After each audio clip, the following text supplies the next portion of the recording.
Senja di palang besi.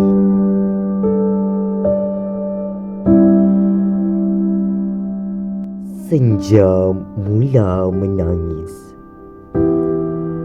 Remang membongkar sendu, mengutus kuntum-kuntum serakan cahaya.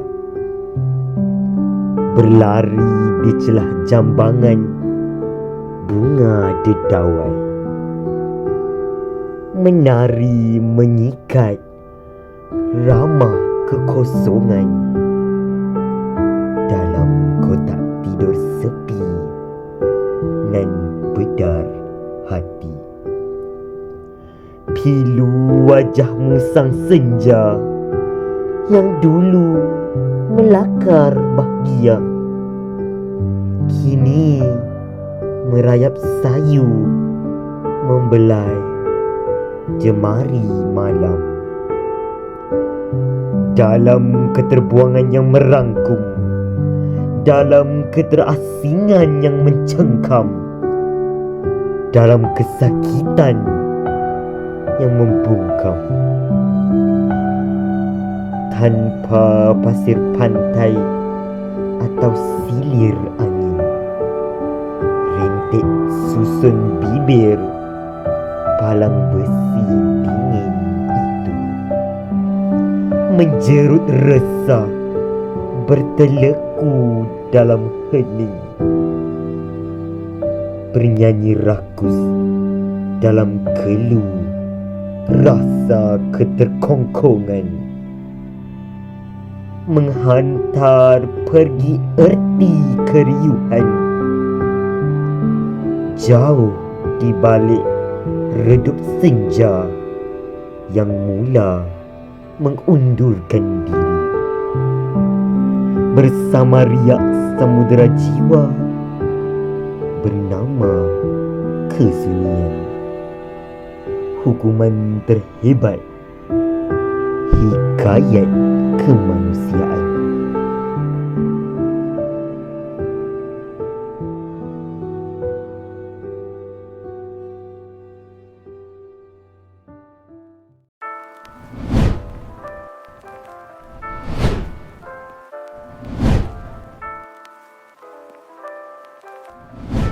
Maksud rangkap pertama bagi sajak Senja di Palang Besi.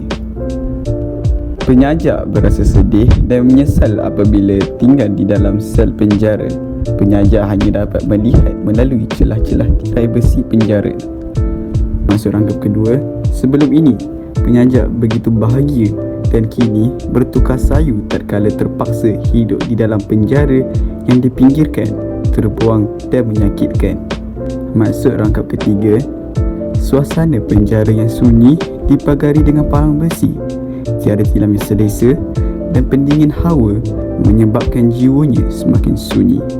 Penyajak sedar bahawa inilah hukuman yang terpaksa ditempuhi. Tema sajak ini adalah kesengsaraan dan kesunyian hidup seorang banduan di dalam penjara. Terdapat 5 persoalan yang didapati dalam sajak ini. Yang pertama, perlunya kebebasan kepada manusia. Yang kedua, setiap kesalahan pasti ada hukuman. Ketiga, belajar mencari hikmah di sebalik sesuatu perkara. Yang keempat, kehidupan di penjara yang penuh kesunyian. Yang terakhir, menghargai kebebasan hidup dengan mematuhi undang-undang. Terdapat 3 nilai di dalam sajak Senja di Palang Besi. Pertama, keinsafan. Kedua, kebebasan. Dan ketiga, keredaan. Terdapat 4 pengajaran di dalam sajak Senja di Palang Besi. Pertama, kita hendaklah redha dan tabah menempuhi ujian yang dilemparkan dalam hidup ini. Kedua, kita hendaklah menghargai nikmat kebebasan hidup yang dikurniai Tuhan. Ketiga, kita hendaklah menghindarkan diri daripada terjebak dalam gejala jenayah yang boleh mengakibatkan kita dihumpan ke dalam penjara. Dan terakhir, kita hendaklah berfikir secara rasional dan membuat sebarang tindakan agar tidak tersilap langkah dan melakukan perkara yang negatif.